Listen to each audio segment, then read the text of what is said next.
What is Skid Row?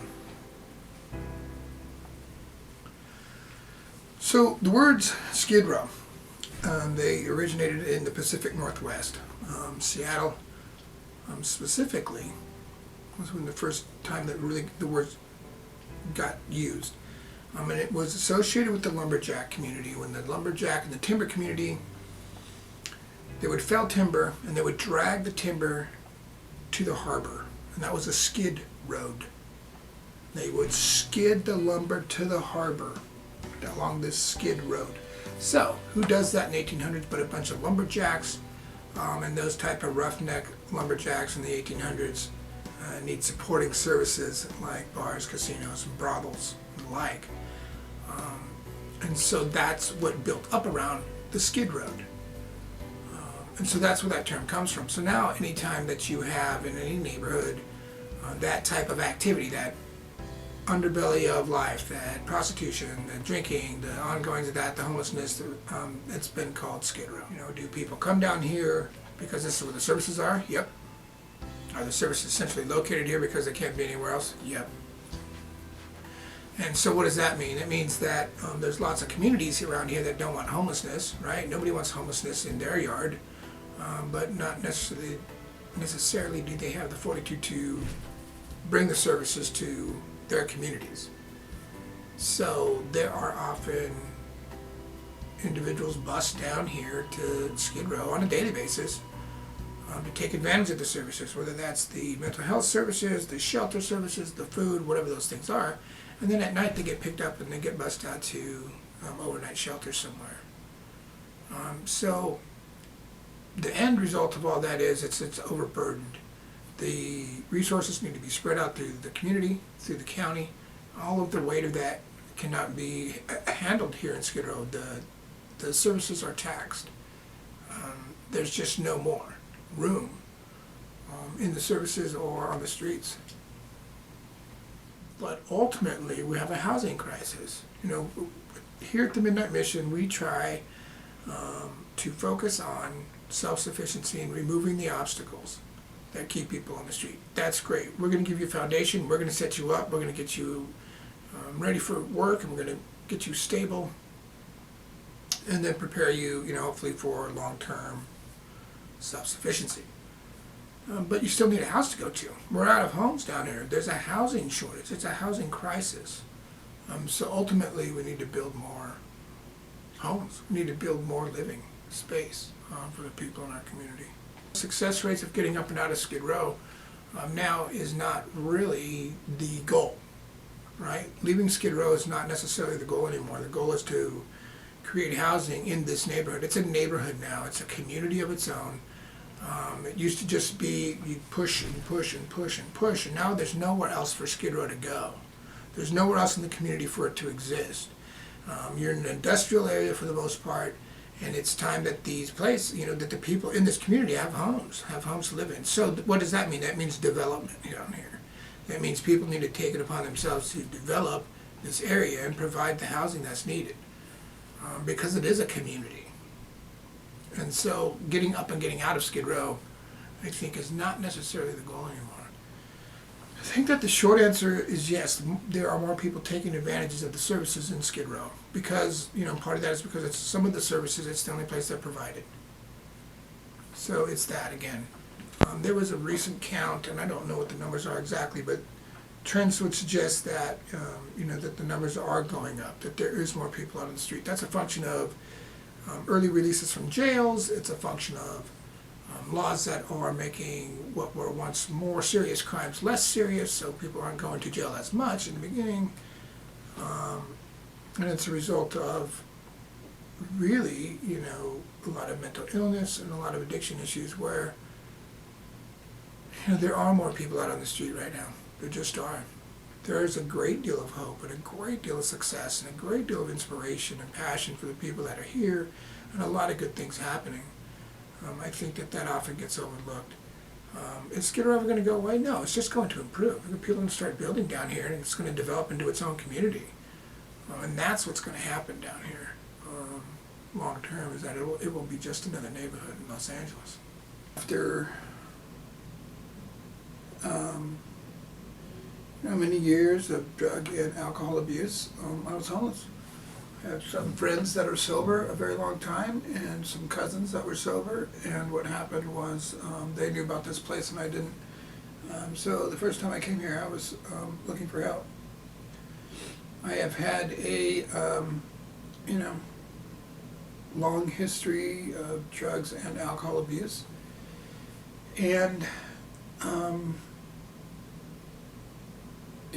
it's not really a story unlike anybody else that comes down here. When I came to the Midnight Mission, I had a backpack and got dropped off by my family, and they were done because they could do nothing else, right? Not because people didn't love me or help me or reach out. It's just at that point there was nothing they could do, and so they dropped me off here. Knew nothing about the Midnight Mission. Knew a lot about drugs and alcohol, and a lot about surviving on the street and doing what you have to do that. My childhood wasn't unlike anybody else's. It wasn't particularly different, but I used drugs and alcohol that whole time, every opportunity I could get. I never saw the negative consequences of my drinking and using. Never associated that with drinking alcohol. Just always associated that with whatever it was going on with me. I mean, after 30 years, I had lost homes and jobs and relationships with my family, and I was sleeping in the field outside. It's just going through the motions of alcoholism. Physical withdrawals, the physical symptoms were unbearable. Going through DTs, laying in a field knowing that, my life was at an end if I continued to drink, but also in the same breath knowing that the first thing I would do was drink. And I would do anything necessary to get it. And that's the way I lived for some time. After coming to the mission, I wasn't really looking to get sober anymore. I just figured I was done. I had run with my family. And I didn't really expect my life to continue the way it has. When I came here, I found out quickly, because I'm good in programs. I've spent time in jail, and I've done many treatment programs. And what I know about that is, you just do certain things, and you get through with little trouble. And that's what I came here for. I just figured I would do a little bit of stuff, whatever they asked me to do, and pretty soon it would all wash over. And my family would take me back, and my daughter's mom would, find a way again to, believe that what was happening was real. And she didn't, because it wasn't for so long. And she left me here. Left me while I was here, for real and for good this time. And so there was that to deal with. Being so far away from my daughter was a lot to deal with. And so I just became willing to do what they wanted me to do here. Everybody that comes to the mission gets a job, and my job is in public affairs. And what I quickly found out is there was a difference between people that were coming and volunteering and expecting something out of that, as opposed to people that weren't expecting anything. There was real service work happening here by people that were absolutely coming to do the right thing just because it's the right thing to do. Those volunteers really started to fix me in a way inside that I needed, that I didn't know I needed, and definitely wasn't looking for. I got involved in an emotional way. I got emotionally involved with what this place was doing for people outside the street, but also, just as importantly, for the volunteers that were coming here. It was giving them an opportunity to be in touch was something that I needed to find inside. And when I did that in a real way, and by doing that I mean become really emotionally involved in being honest with myself and what this program had to offer, it was able to had a transformation here that, has really led to the reality of long-term sobriety for me. I was never, more than a month without my daughter. My parents and my family saw to that. So having my daughter go through the experiences with me, it's meant a lot. I don't, I don't pretend with my daughter. She's young, but I don't lie to her about what the condition is. She understands that it's alcoholism. Because I tell her, she knows what it is to see me drunk and loaded, and she also knows what it is to see me sober, and she understands that, I'm sober, as a result of coming here, and that means that I can't go home. That I wouldn't be going back to live with her and her mom is what that meant. That my life here had begun to take shape in a way, again, out of my control. I just kept saying yes. I kept showing up, first to keep my bed, and then because I became invested in what this place was doing. After my year stay here, the Midnight Mission offered me a full-time job, and I didn't have anything else going on, so I took it. By this point I was speaking, wherever I was asked to, and that included City Hall, it included, universities and schools, and wherever they wanted me to talk, on behalf of the Midnight Mission, what was happening here for me and the, thousands of people that we serve daily, and what was happening here. And so, I was a spokesman for that. I was and honored to do so. It saved my life. And so that is translated, 3.5 years later into, I'm the manager of government and public affairs. How does that happen for a drug addict like me? For an alcoholic who has destroyed everything good in his life. It happened because they asked and I kept saying yes. That's what all really started. I just kept saying yes. And they kept asking. It's my experience that if you want people's trust, then you need to act trustworthy. It's really that simple. But that was not always easy for an alcoholic like me. I was not being given very many opportunities to act trustworthy, and that's what the Midnight Mission did. They gave me an opportunity to act trustworthy. They didn't know me, so they couldn't trust me on face value. But they gave me that opportunity, and because I acted trustworthy, I built their trust over time. They trust me with messaging of what this organization does. It's a 100-year-old organization, and for all intent and purpose, I'm on the face of that, and I don't take that responsibility lightly. It's something that they have honored me with, and it's something that I am honored to do. I have a really, really full life, and that's really a result of staying sober and being of service to people in a way that I was shown here.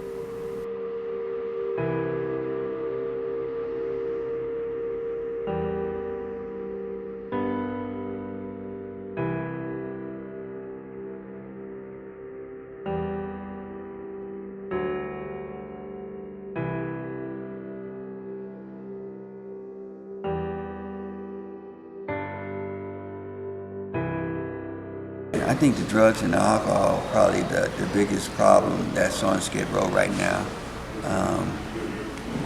Because there's just so much out there, it's a way for somebody to get out of itself where they don't have to think about the other problems in life that by doing drugs and alcohol, you kind of forget about it for a moment, but it comes back even stronger. What it does is bring on a lot of depressions and all that other stuff. And when you're depressed, you're looking for something outside of you to make you feel better.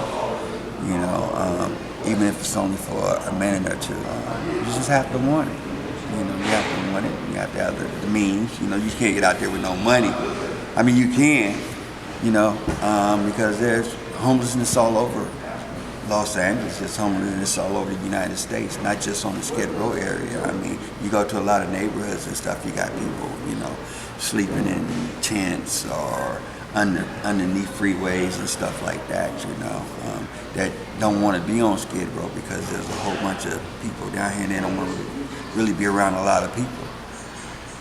So, the homelessness is a big problem, I think all over the world. I know all over the United States it's just kind of real big here because of the weather and everything like that, you know. So I think it's kind of draw a lot of people to it, Los Angeles. You meet all kinds, you know, financially, mentally, mostly financially, you know, and to be able to go to a place where you can afford, you know. I mean, because there's a lot of places out here we can't really, you know, you can't really afford, you know. More affordable housing would help out a lot. You know, and it's getting there. You know, I know on Skid Row there's a lot of affordable housing and stuff, you know, but you're still down here. You know, for a minute there I thought it was going, then it kind of increased a little bit, you know. You know, it's kind of up and down a little bit. I think they come for a minute, then they go away.